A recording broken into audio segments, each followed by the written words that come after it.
O si lo piensan, antes de la última guerra mundial, el lore de la vida era meterte en una guerra. Pero era literalmente eso. Así que nada, vamos a ver el iceberg de las guerras más extrañas y absurdas. La humanidad ha sido testigo de conflictos que desafían la lógica y la razón, dando lugar a algunas de las guerras más extrañas y absurdas jamás registradas. Desde disputas territoriales por razones minúsculas hasta enfrentamientos que surgieron por malentendidos o simples caprichos, estas guerras han dejado una huella curiosa en la historia. Es por eso que hoy les traigo el iceberg de estas guerras, donde algunas de ellas fueron motivadas por pequeños errores diplomáticos, mientras que otras parecen sacadas de una historia surrealista, donde las causas no son ni políticas ni ideológicas, sino más bien producto de la extravagancia humana. Este tipo de conflictos, aunque a menudo de escala pequeña y sin grandes consecuencias, reflejan cómo los seres humanos pueden llevar a extremos incluso las más simples disputas. Sin mucho más que decir, este es el nivel 1.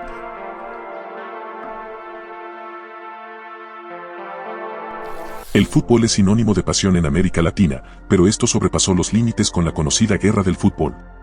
Ocurrió en 1969, cuando las naciones vecinas de Honduras y El Salvador entraron en combate luego de que este último ganara el partido clasificatorio para el Mundial de 1970. ¿En serio? El conflicto fue la mezcla de la ira deportiva y ciertas rencillas de otra índole entre ambas naciones.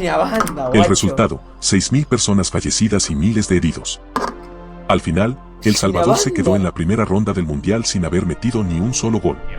Todos piensan que es una buena medida, excepto, claro, los salvadoreños, que pelearon una guerra para estar aquí y parecen dispuestos a empezar otra para quedarse. La Guerra del Emú fue un peculiar conflicto ocurrido en Australia en 1932, en el que el ejército australiano intentó controlar una invasión masiva de emús, aves nativas y no voladoras, que estaban causando estragos en tierras agrícolas del estado de Australia Occidental. El conflicto resultó ser un fracaso, ya que los emús demostraron ser sorprendentemente ágiles y difíciles de abatir, por lo que solo se ejecutaron a un número limitado de aves. Esto llevó a burlas y críticas públicas, y el operativo se suspendió tras unas semanas. Aunque se llamó guerra, fue más una extraña operación de control de fauna que destacó por lo absurdo de enfrentar a un ejército contra una especie de ave. Desde entonces, se ha convertido en una anécdota histórica y un motivo de humor en la cultura australiana. De hecho, ¿sabían que después de esto Australia literalmente hizo un muro de norte a sur? Y dentro de ese...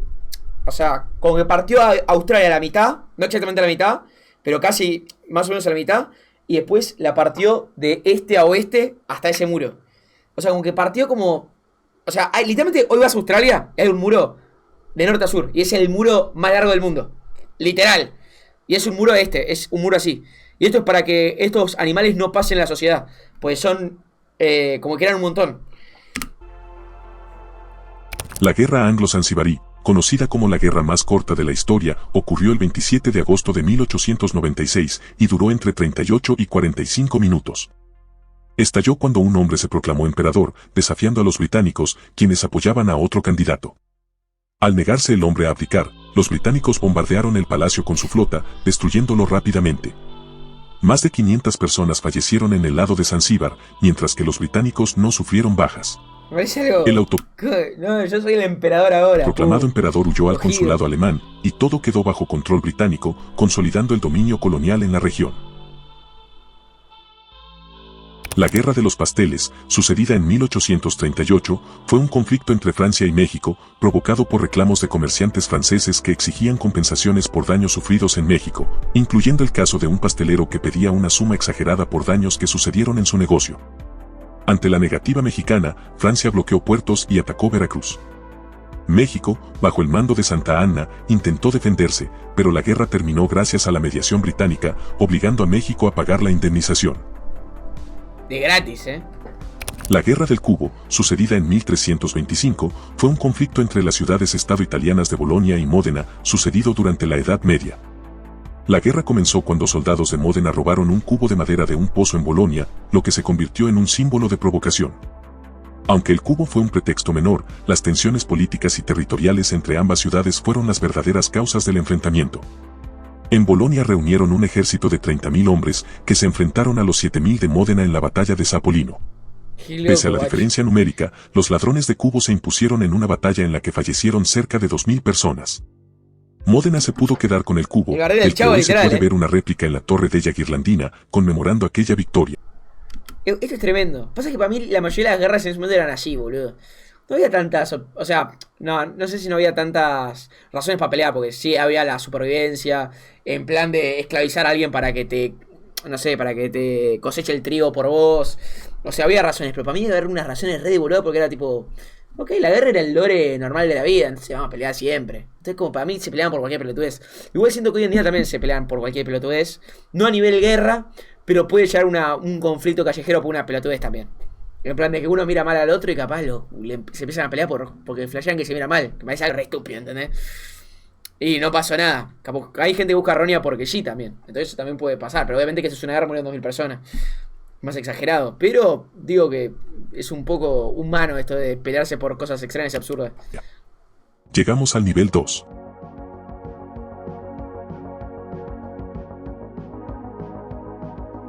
La Guerra de la Langosta, sucedida en 1961, fue un conflicto diplomático y pesquero entre Brasil y Francia, provocado por la captura de langostas en aguas cercanas a la costa brasileña por barcos franceses. Brasil consideraba que las langostas eran parte de su plataforma continental y, por lo tanto, bajo su jurisdicción, mientras que Francia sostenía que estaban en aguas internacionales. El conflicto escaló con el envío de barcos militares de ambos países a la región, pero no hubo enfrentamientos armados. Finalmente, la disputa se resolvió diplomáticamente en 1963, reconociendo el derecho de Brasil a explotar los recursos en su plataforma continental. Otra contienda absurda ocurrió en 1859 cuando británicos y estadounidenses se disputaban la soberanía de las islas de San Juan frente a la costa noroeste de Estados Unidos. Un campesino norteamericano ejecutó a un cerdo que se había colado en su propiedad, con la mala fortuna de que aquel cerdo pertenecía a un británico. Los británicos pidieron el dinero que costaba el cerdo, a lo que se negó el campesino, siendo encerrado en un establo por los mismos ingleses. Los colonos americanos enviaron un batallón de 400 hombres para recuperar a su compatriota, a lo que los ingleses respondieron con 1000 hombres más. Este incidente aparentemente menor escaló debido a las tensiones existentes por la delimitación de la frontera en las Islas San Juan, que ambas naciones... Se ríe, pero pasó hace 1000 años, boludo. ¿Qué me... Boludo, es un montón, boludo, me parece absurdo. No me puedo reír de algo que me parece absurdo, una historia que me parece absurda, por más que en ese momento seguramente sufrieron las personas, lo que sea. Pero me parece absurdo y ya está, ya pasó el tiempo, pasó hace 1000 años, ya está, guacho. Naciones reclamaban como propias. El conflicto finalmente se resolvió de manera pacífica en 1872, cuando un arbitraje internacional liderado por Alemania falló a favor de Estados Unidos, otorgándole el control de las islas. La Guerra del Whisky fue una disputa territorial pacífica entre Canadá y Dinamarca. Se llama respeto, gordito. Voy a poner gordito. No es que estaba respetando, boludo, la puta que te parió. La Guerra del Whisky fue una disputa territorial pacífica entre Canadá y Dinamarca por la isla Hans, un pequeño territorio deshabitado en el Ártico, ubicado entre Groenlandia y Canadá. La controversia comenzó en la década de 1970 debido a la falta de claridad en la delimitación de fronteras marítimas. Ambos países reclamaban la isla, pero el conflicto se mantuvo amistoso. Cada vez que una de las naciones visitaba la isla, retiraba la bandera del otro país y dejaba una botella de whisky como gesto simbólico. Buen troleo En ese, 2022, Canadá y Dinamarca resolvieron formalmente la disputa dividiendo la isla, consolidando su reputación de manejar desacuerdos internacionales de manera pacífica.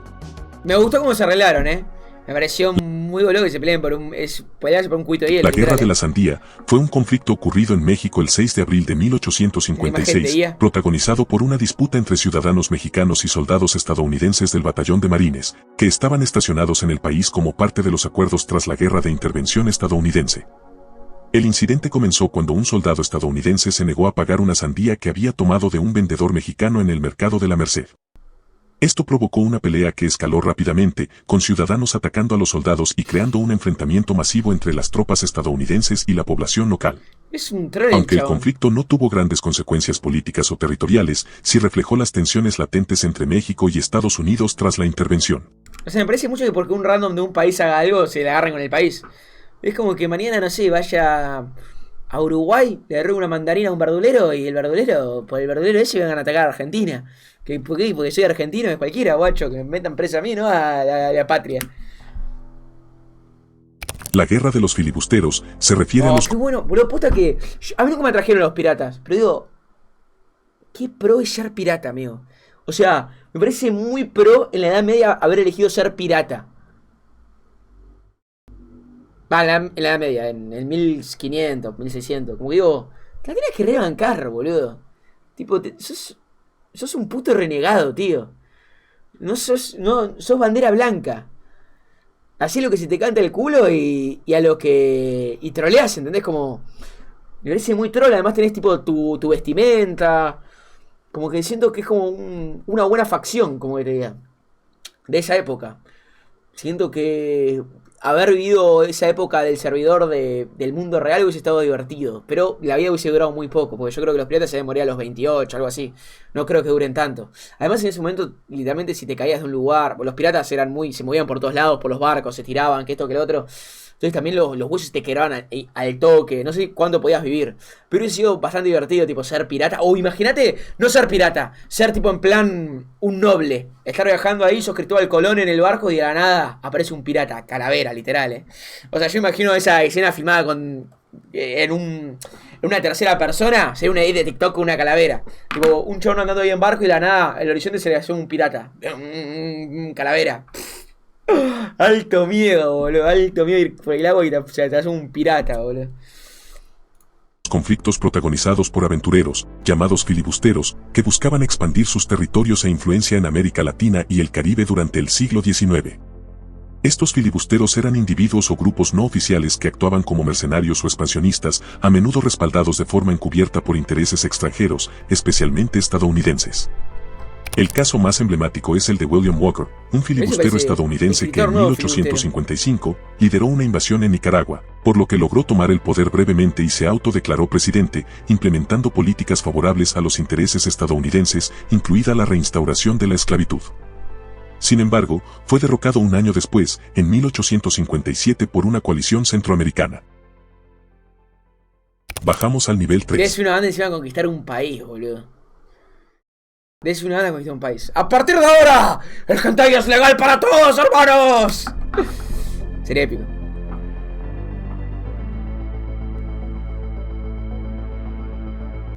La batalla de Amami-Chima fue un enfrentamiento naval ocurrido el 9 de noviembre de 1945, tras el final oficial de la Segunda Guerra Mundial, en las cercanías de la isla Amami-Chima, en Japón. Este incidente involucró a un submarino estadounidense y fuerzas japonesas. El enfrentamiento se produjo cuando el submarino estadounidense, que aún patrullaba las aguas de Japón a pesar de la rendición oficial en septiembre de 1945, fue atacado por embarcaciones locales japonesas que no estaban al tanto del cese de las hostilidades. Las fuerzas estadounidenses respondieron al ataque, acabando con 18 vidas. La Guerra de los 335 años fue un conflicto simbólico entre las Islas Orlingas y la isla de Man contra el Reino Unido, que comenzó en 1651 y se resolvió oficialmente en 1986. Aunque no hubo combates reales durante este largo periodo, la disputa se mantuvo debido a desacuerdos sobre el estatus territorial y el reconocimiento de la soberanía. La guerra fue terminada oficialmente cuando el Reino Unido firmó un acuerdo para poner fin a la disputa y cerrar cualquier diferencia pendiente con un acuerdo formal. Este caso se considera más como un ejemplo de cómo una disputa política entre territorios o entidades puede mantenerse en pie por mucho tiempo sin la ocurrencia de hostilidades reales, lo que vendría siendo una guerra inactiva. La invasión de Machurucuto fue un intento de infiltración armada llevado a cabo por guerrilleros cubanos y venezolanos en las costas de Venezuela el 8 de mayo de 1967, durante la Guerra Fría. El objetivo era apoyar al movimiento guerrillero venezolano y fomentar una revolución en el país siguiendo la estrategia del Che Guevara de exportar la lucha armada en América Latina. Dice, el libro de las guerras más extrañas y absurdas. El grupo... O sea, no me parece como absurdo, como te diga. Compuesto por 12 combatientes entrenados en Cuba, desembarcó en Machurucuto, en el estado Miranda, con armas y municiones. Igual, si es una guerrilla, deben ser 5 personas, ¿o no? No creo que sean más de 100 personas. Me parece re loco que 100 personas te pueden invadir un país, boludo. Es un desastre esto. Sin embargo, la operación fue detectada rápidamente por las autoridades venezolanas. El ejército y la Guardia Nacional los enfrentaron, resultando en la captura o fallecimiento de varios guerrilleros.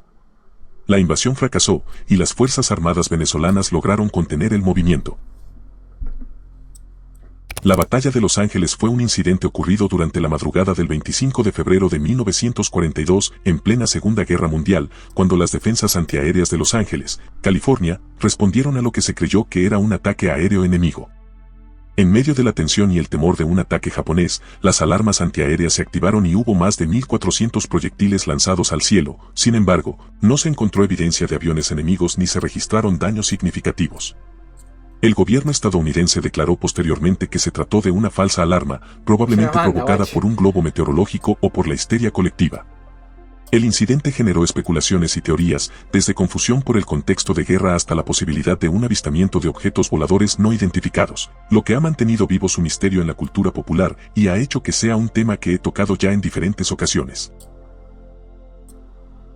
La liberación de Ciudad Zwolle sucedió el 13 de abril de 1945. Esta ciudad, ubicada en Países Bajos, estaba bajo el régimen alemán y era sumamente cruel lo que le hacían a los habitantes de la misma. Esta liberación fue realizada por un solo hombre, y su nombre era Leo Major, y fue un soldado canadiense reconocido por sus actos heroicos durante la Segunda Guerra Mundial. Leo entró en la ciudad por la noche y comenzó a realizar ataques rápidos y precisos contra pequeños grupos de soldados alemanes, eliminando a algunos y capturando a otros. Capturó a varios soldados alemanes y los dejó ir tras advertirles que Zwolle estaba rodeada y que si no se rendían, enfrentarían un ataque masivo en el que perderían la vida. Este mensaje sembró el miedo y la confusión entre las tropas enemigas, lo que hizo que todos los alemanes se retiraran. Esto permitió que la ciudad fuera liberada sin sufrir daños significativos ni bajas civiles. Llegamos al nivel 4. Alto echado, ese sería literalmente Willy Rex si fuese jugador de la vida real. De COD. O yo, el incidente del Peñón de Vélez de la Gomera fue un conflicto breve y menor ocurrido en 1934 entre España y Marruecos, relacionado con la disputa sobre la soberanía de un pequeño islote en el mar de Alborán, cerca de la costa de Vélez de la Gomera, en el norte de África.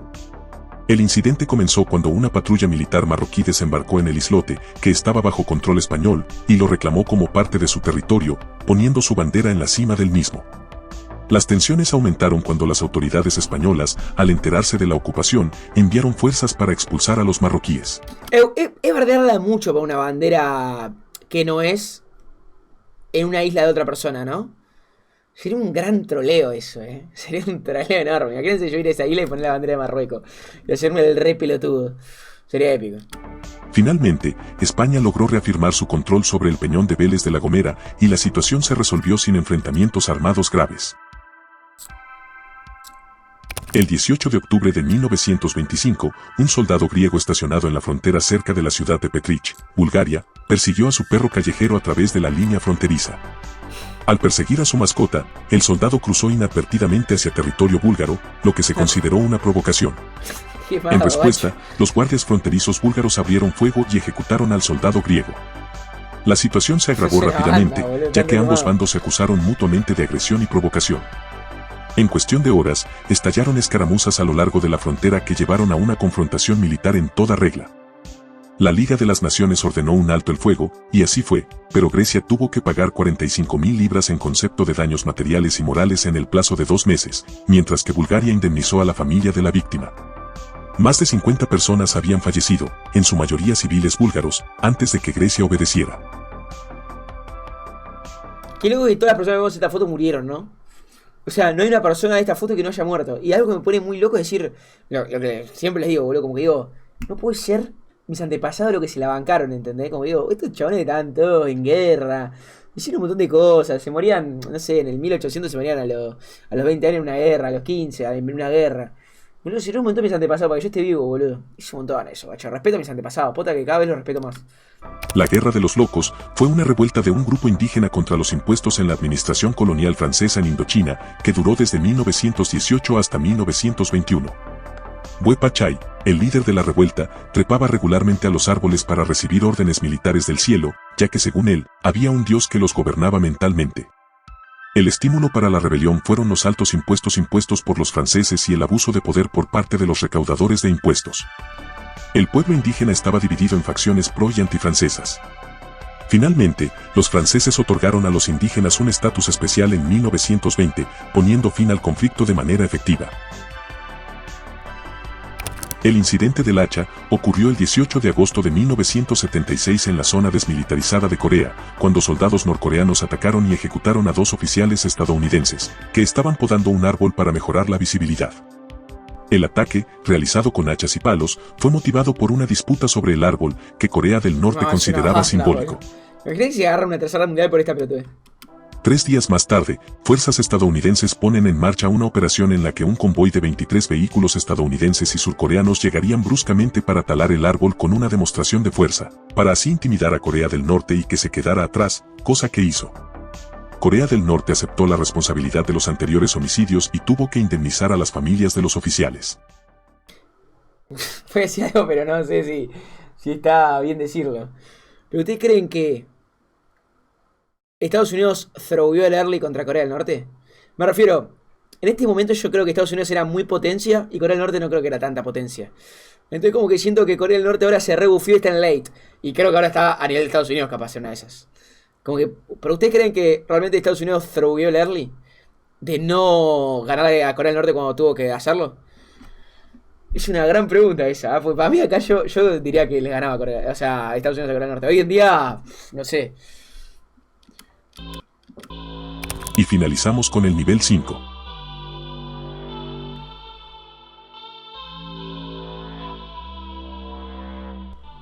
La batalla de Caránsebes ha pasado a la historia como la que probablemente sea la más absurda de todos los tiempos.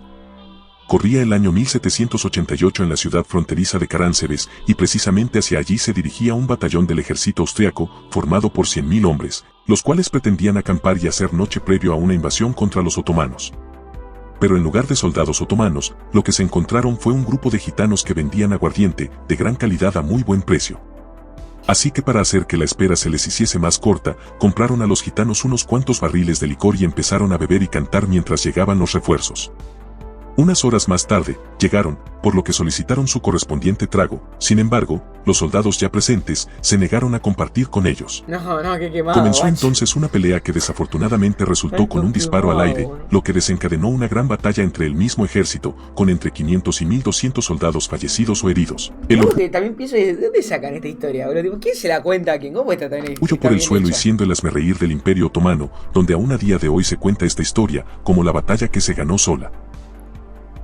Qué quemado, boludo. El enfrentamiento en Ruby Ridge fue un conflicto armado ocurrido entre el 21 y el 31 de agosto de 1992 en Idaho, Estados Unidos. Involucró a Randy Weaver, un hombre acusado de poseer y modificar armas ilegalmente, y agentes del gobierno federal.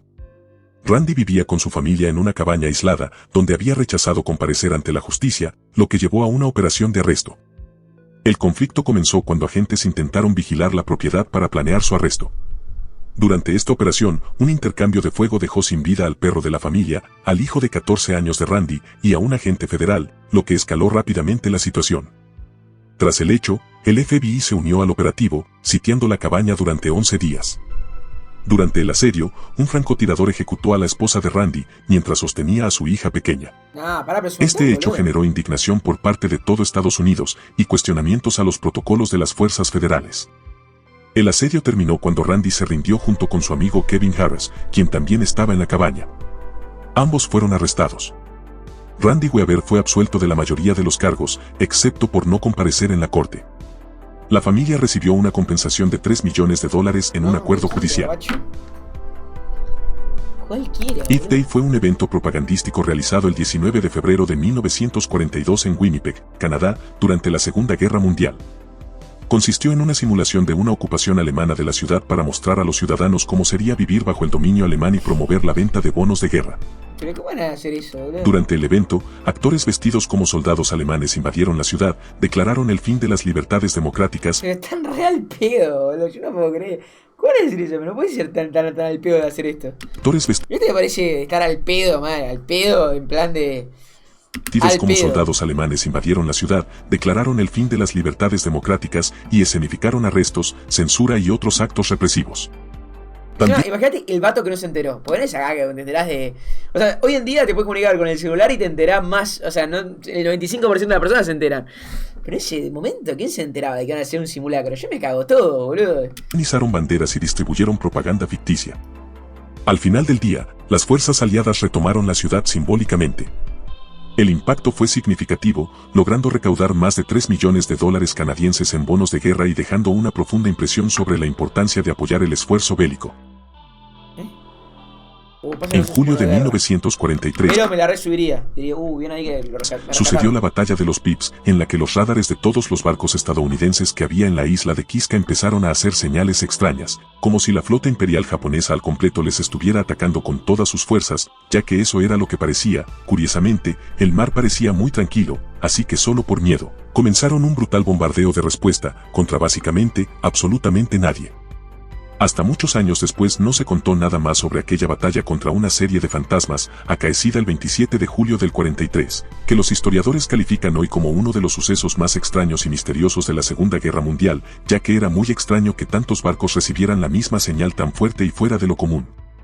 También se Sería épico. A mí me encantaría ir al pasado para trolear con algo. En plan, un dron. Me voy a tener un dron en el pasado y trolear y armar una guerra con un dron. Nada, sería el troll supremo. recuerda como uno de los hechos más ridículos en lo que respecta a la participación de Estados Unidos en el conflicto. No, le haría flashear La- con el 1800 con un dron. Soy un fantasma, hermano, soy un fantasma. Hay que flashear. La guerra de los chimpancés de Gombe fue un conflicto documentado entre dos comunidades de chimpancés salvajes en el Parque Nacional de Gombe, Tanzania, entre 1974 y 1978. El conflicto comenzó cuando una comunidad de chimpancés conocida como Kasakela se dividió en dos grupos, con una facción separándose para formar la comunidad Kaama. Durante los siguientes años, los chimpancés de Kasakela atacaron sistemáticamente a los de Kaama, emboscándolos y ejecutándolos uno por uno. El conflicto terminó cuando la comunidad de Kaama fue completamente aniquilada o desplazada, y Kasakela loco, tomó loco. control del Se territorio. pelean los monos, es un montón. La guerra de Gombe reveló que los chimpancés tienen la capacidad de planear ataques y mostrar comportamientos agresivos prolongados, lo que ha contribuido a debates sobre la evolución de la violencia en humanos y otros primates. ¿Qué paja ser un mono, boludo? ¿No te das cuenta que ser un mono estuviste a un puto píxel de ser un humano? Y es como que estás limitado. Espero Ahora, que por les ser haya un mono, gustado la rebajaría a ser un mono, este boludo. video, y si lo disfrutaron, una suscripción será de gran ayuda. Recuerda Es como que no puede ser, boludo. Mal ahí. Bueno, estuvo bien, aunque hubo algunas que no me parecieron como extrañas ni absurdas, pero no estuvo mal este. ¿Qué quería ver? Tenía otro video para ver, boludo. Que quería ver, a ver más tarde. Un mono te agarra y te rompe todos los huesos, Pelachi, sí, pero no puede pensar como yo. O sea, es una paja eso. O sea, el tema del mono es que no puede razonar tanto como yo, ¿entendés?